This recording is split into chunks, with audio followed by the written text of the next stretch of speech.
I don't like how I shot, say, Pinga in Bajirao. Why? With Sanjay, he's actually in codes. He's continually giving references. It's like a game. He spends a lot of time in testing those mashals. What do you mean testing those mashals? Literally trial by fire. Sorry, I just wanted to make that joke.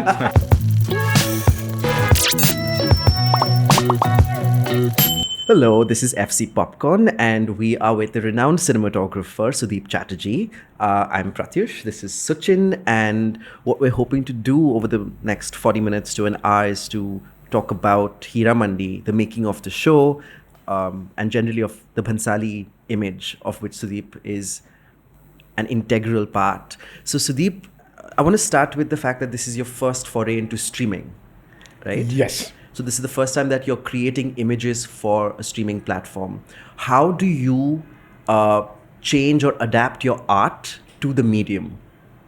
In terms of the technicalities, but also in terms of how you're envisioning color, in terms of how you're envisioning light and shadows. Are there things that you're more conscious of when you realize that this is going to be seen on a phone or a laptop and never on the big screen? I've not tried to do anything. I mean, there's only one way that I can shoot for the big screen. Right. And I thought about it, but eventually, I don't know. I don't know whether I should shoot it anywhere else. The whole idea, I think, was to give a big screen experience on the show.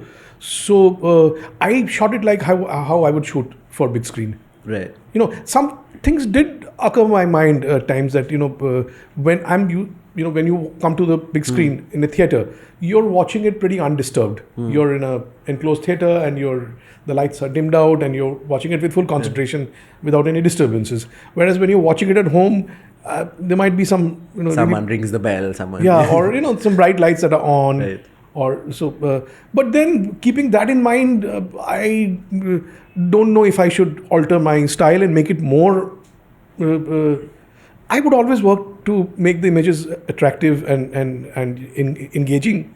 So I didn't do anything differently, really. But then does it break your heart that these images that you're creating then essentially for the big screen are going to be seen by someone on a train? I mean, it doesn't on their way to work. break my heart. I mean, this. I think this story wouldn't have been possible to tell in a 2.5 hour. It's a story that requires that many hours to tell. So I mean, I would prefer that everyone saw it on big screen though. And how, Sudeep? How? I mean, if you're at an airport and you see someone watching it, there would be a sense of that pride. would break my heart. But then would you ever go up to them and be like, a laptop is a little better? Yeah, that would break my heart. And that, but then, I mean, I don't know how to. I just hope that maybe somebody would see it on the laptop or on a phone and then realize that no, I'm not doing justice to this. Right. Yeah. I should go home and watch it on a big TV. That's very optimistic, and we hope that's how people watch it. I also want to ask, apart from the small screen aspect of it, the other interesting thing is this is a series. What was that like in terms of sheer stamina, in terms of production? Did it feel like you were shooting 2 to 3 movies back to back? What was that shoot like? Yeah, it was very exhausting because the number of days were a lot more, and I mean Sanjay was not shooting it like he was shooting it like he would shoot a film. Yeah. So it was like 4 episodes would be like 4 feature films. So, because it is technically 8, almost 1 hour episodes. So it really literally did feel like. So I'm telling you, it's like 4 feature films. Was everyone okay at the end of that shoot? People still recovering and sleeping? No, it was. It's always like how it is on Sanjay's films. Like he's personally driving it. The whole thing. Its energy level is kind of radiating to everybody else, and like he's working so hard that you feel like following and like. But there are also multiple cinematographers, right, in Heeramandi. So, like when you're all working together, how is it? Like, do you all have like a document to create this sort of uniform style? Are you thinking about like your individual stamp as a cinematographer, or are you all working as a collective? How does that work? No, so the 2 other people who, Mahesh Limai has done a sizable chunk of the work, and has and Yuan Seng Mahapatra has done a lot of. Mahesh has worked as a second unit cinematographer for Bajirao and Padmavat, and he's a very, very close personal friend. So I have a very easy and a very good rapport with him, and he really we are really on the same page. Himansai Mahapatra has been my assistant from Dhoom 3 up to Gangubai. Okay. So, I mean, there's no problem on that front. What we decided to do was, ideating, two people, I think that ideation of that becomes a little, and also with Sanjay, it's I have an understanding with him. So what we decided is that we started shooting the episodes, and for the first, I don't know how many days, I don't remember, but for a good number of days, me and Sanjay kept shooting. And while we were shooting, Mahesh and Chang would regularly visit us on the set, spend time with us, understanding how what the approach was, and I would discuss with them and kind of. So they were very aware of what the styling is and what the lighting approach is.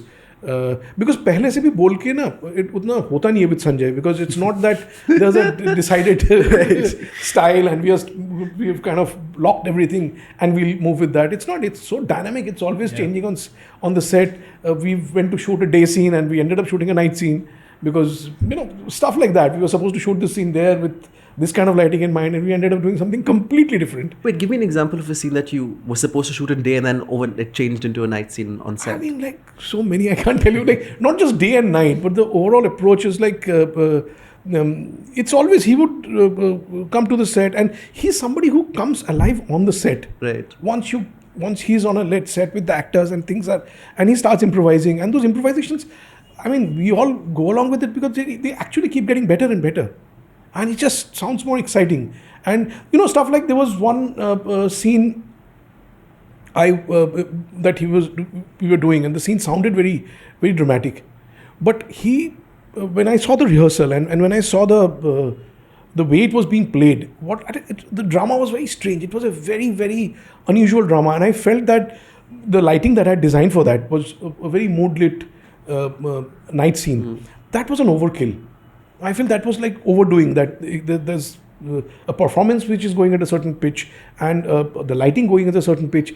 I felt that I should simplify the lighting and just, mellow everything down. And I discussed it with Sanjay, and we had already almost lit the scene. We were about to go. I said, Sanjay, this is not working for me. I think I need to be much quieter. And he said, yeah, okay. So, which scene was this? There are quite a few scenes actually. Everything changes in not this particular way, but the reverse has happened sometimes that we have like for instance the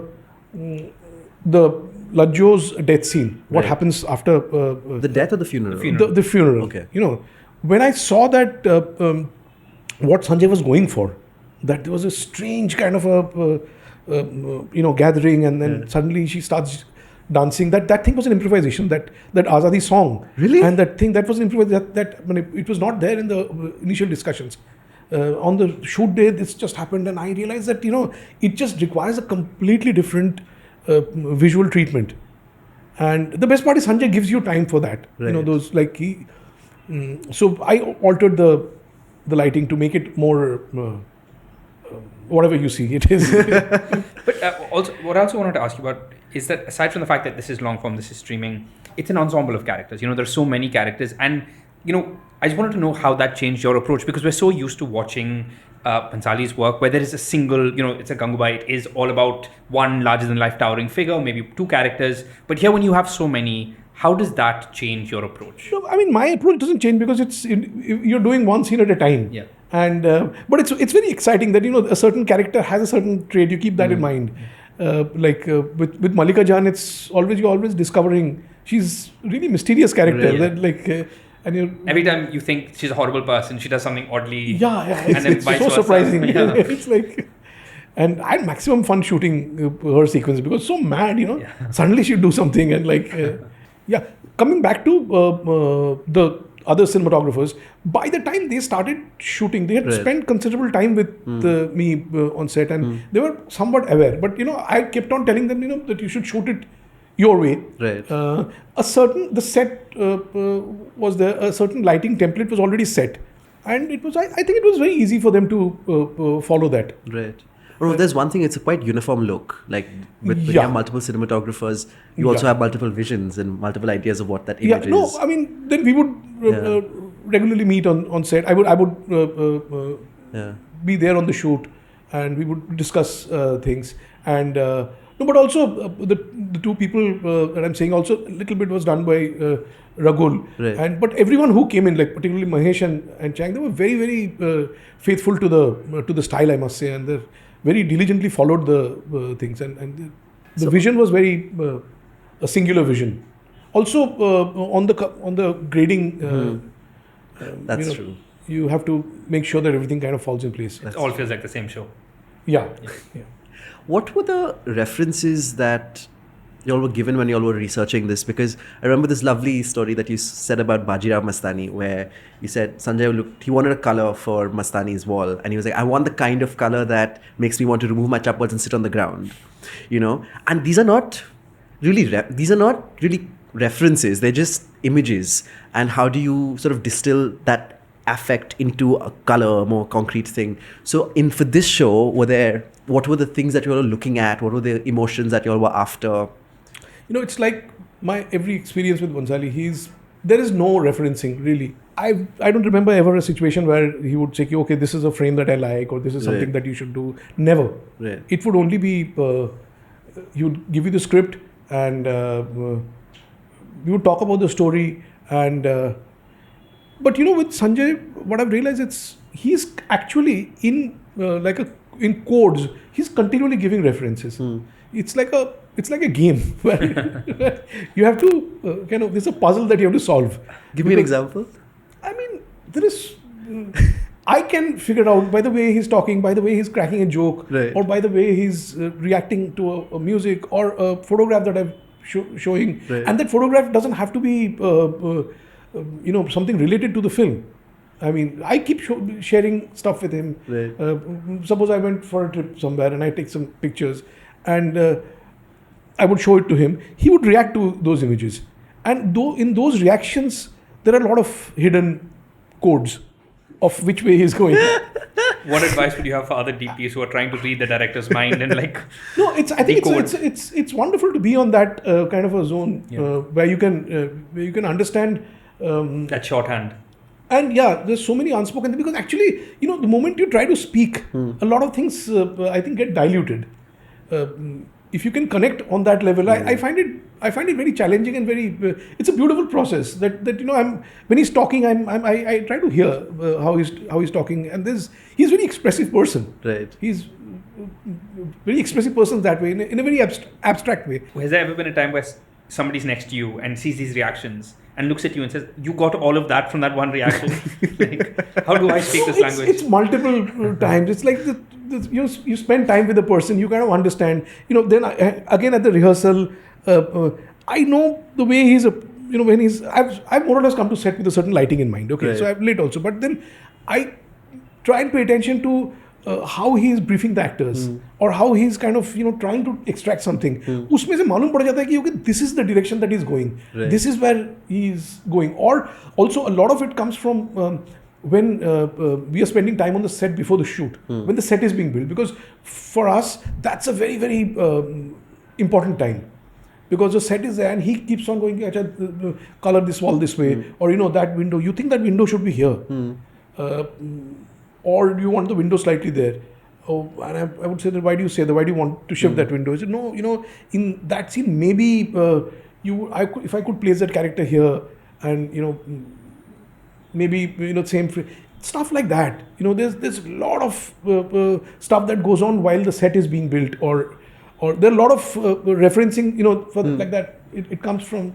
But just speaking of the set, you were just telling us that, given that most of the show was shot on a set, is that, from a production lens, is that the dream for a DOP? Because I'm guessing that's an environment you can entirely control, the lighting, etc. You're not beholden to nature.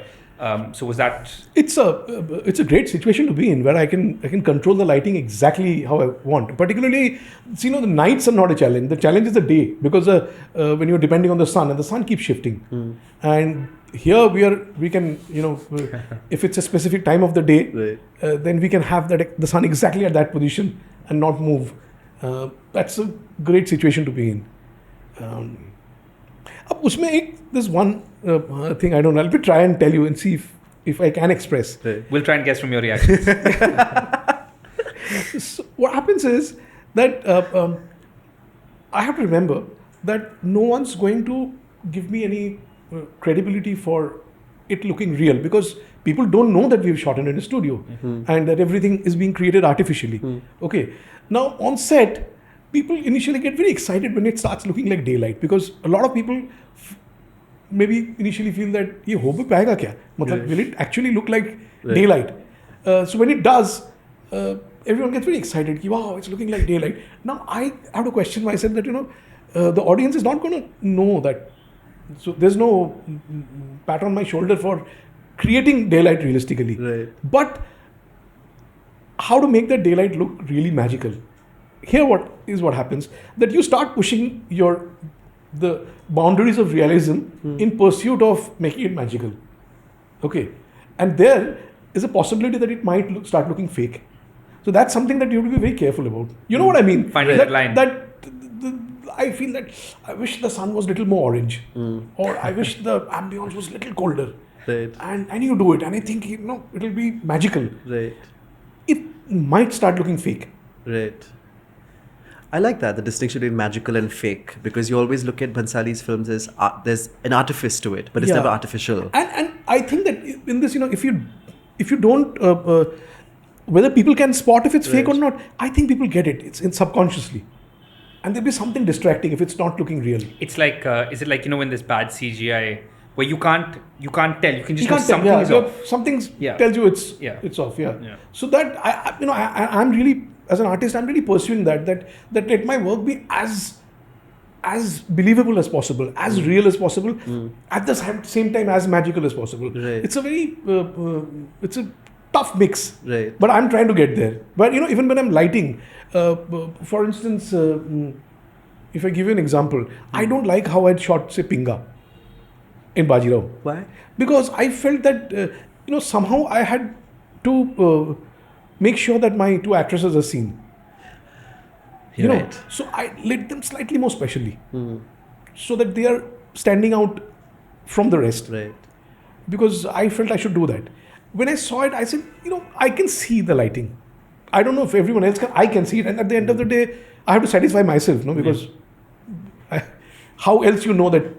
Okay, this is good. You have to ask yourself. When I look at Pinga, I feel I wish it was a little less. The lighting is a little less visible, because that quality I think you have to achieve in a more unseen way. But with Bhansali's films generally, don't we see the labor that went into making that image? There's something like night doesn't necessarily, like Savare, night never looks like night. Daytime rarely looks like day. So why are you chasing realism in a Bhansali world? Not realism. I think not chasing realism. It's a magic realism. Right. But usme se, if the environment is more believable, I think you'll relate to the film a lot more. I personally feel that of course it's an operatic expression. It's if you're distracted by the craft, I think I'm trying to get there. Even I think Sanjay is trying to get there. Right. Without the craft drawing too much attention to itself. No, I'm saying even Sanjay as a director, his craft is becoming much more subliminal. It's much more invisible. I was watching Heeramandi and I can't see the cuts. I don't know when he's transitioning and how beautifully he's layering the soundtrack to make everything such a seamless one experience where you're and a lot of my most favorite pieces of art, that when you stand in front of it, like a Vermeer painting or a Caravaggio, you don't really see the craft, no? You're just so enamored by the feeling.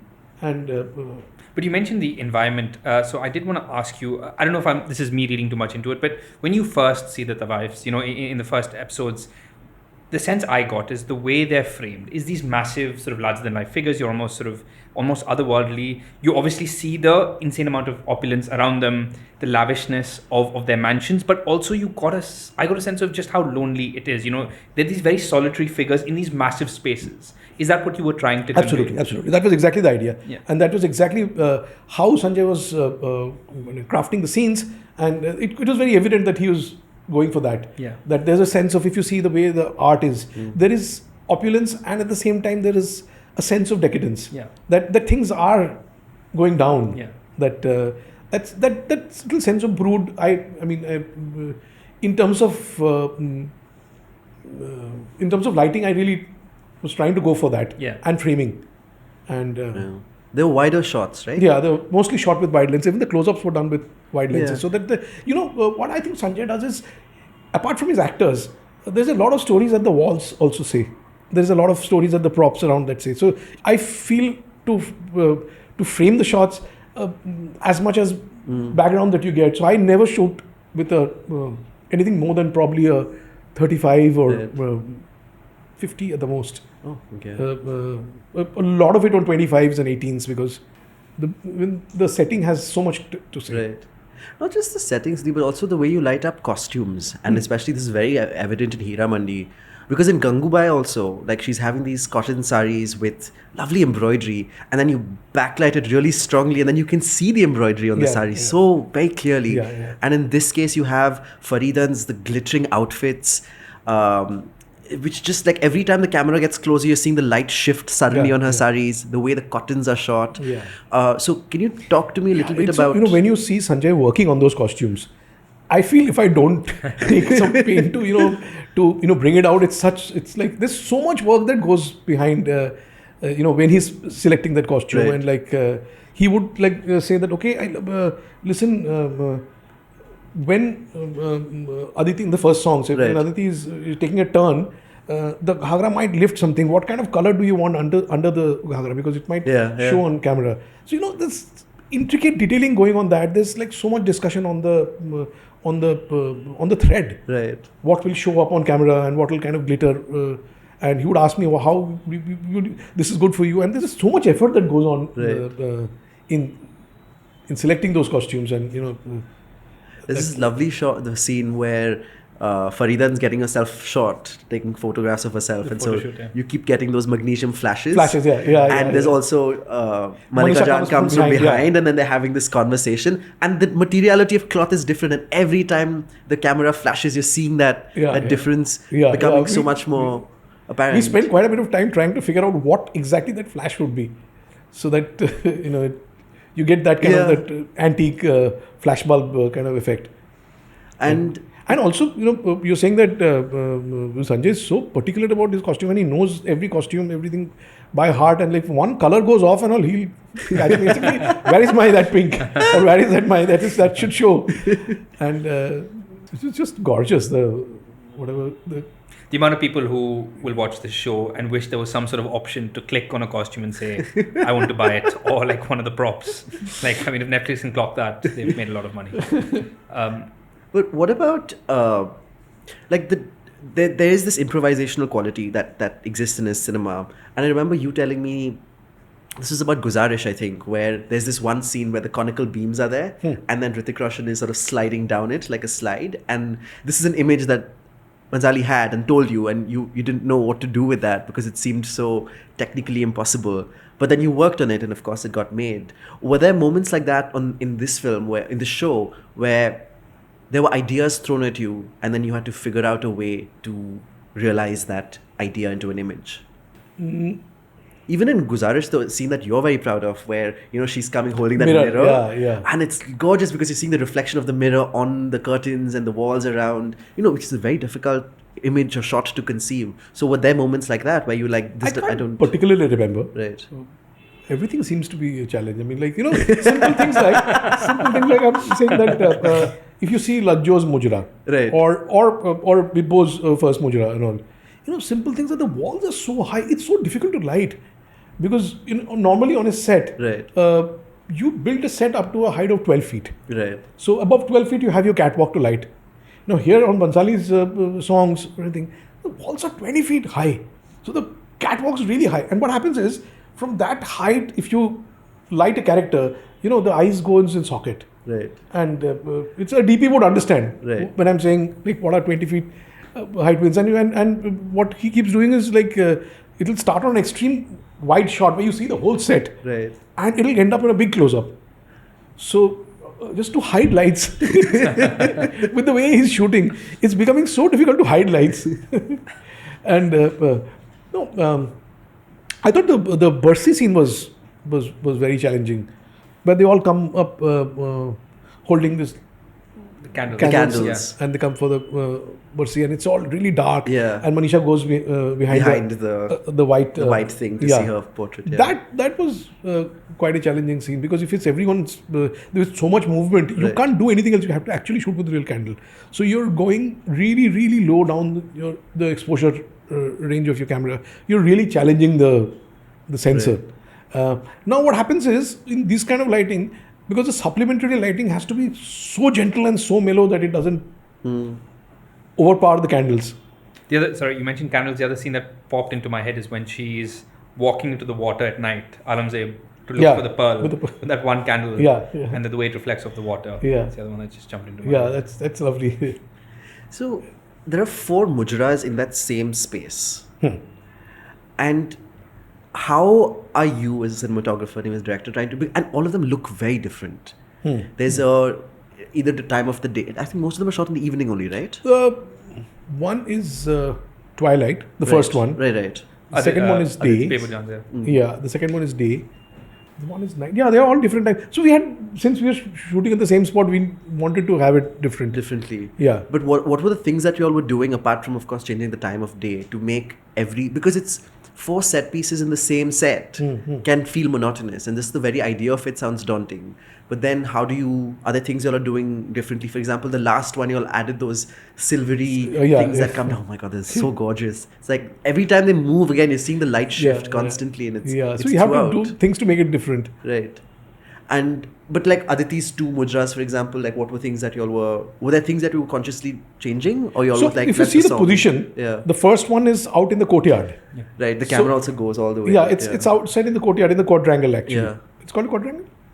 Somewhat. We're not the right people to ask this question to Sudeep. The 4 water bodies and she's there. The Charbagh, and it's a mix of a little cold light plus the little light from the chandeliers, like that. But the second one is inside, and it's a little later it's night actually. So you have a deep blue moonlight, wait, this is Richa Chadda's you're talking about? No. She's talking about Aditi's. The last mujra. The last one. Yeah. Right. Okay. Akhri mujra. The Akhri one. So correct. That she's in a different space actually. Okay. In the sense that she's inside the structure. Right. So that lighting would be essentially warm. There's no cold lighting on her. Nice. Okay. So much. It's a little more saturated. A little more orange. Okay. What about Richa's? Because there's so much emotion and drama in that one specifically. She's so heartbroken, etc. Was your approach to that different? There's something extremely sad and extremely melancholic. Very much so. So in the opulence, in that whole thing, there should be I think that's what we were going for. Yeah. But there's also like a conversation happening in that song, which normally, like for example, the mujras, it's just the splendor and the act of dancing and singing. But in the Richa Chadda one, there's actually a conversation. Like she's doing something, he's reacting to it, then she's doing. So it's also a scene. Like an olden days song. It's an olden days. It's so Pakisa coded. Yeah. How does your approach to it change then? Do you think of it differently? Because it's also a scene and a song. Yeah. So this actually the approach is like a scene. Right. Like how we would approach a dialogue scene. Close-ups wide, close-ups wide. Yeah. Okay. But there is, as you said, there is something very tragic about all of those sequences, because if you look at it, with Aditi's, it is the final one, and even in the first one, I found there was something quite tragic about the first mudra. We see about, maybe it's because we learn so much about these women, but the fact that, is there an agency? Are they choosing to do this? They are performing. I think it's the last shot where she goes down and Fardeen is taking out her ornaments, and she's looking at a completely different direction. And if you see that look, and it's just really transcends. Especially when you find out her approach to that dynamic and why she's doing what she's doing. Yeah. I just wanted to ask you, given that you've had this experience, it is the big mammoth Netflix series, your first Netflix series. If you were giving advice to a DOP who's always worked in feature films on the big screen and they were about to embark on their first big series, what advice would you give them?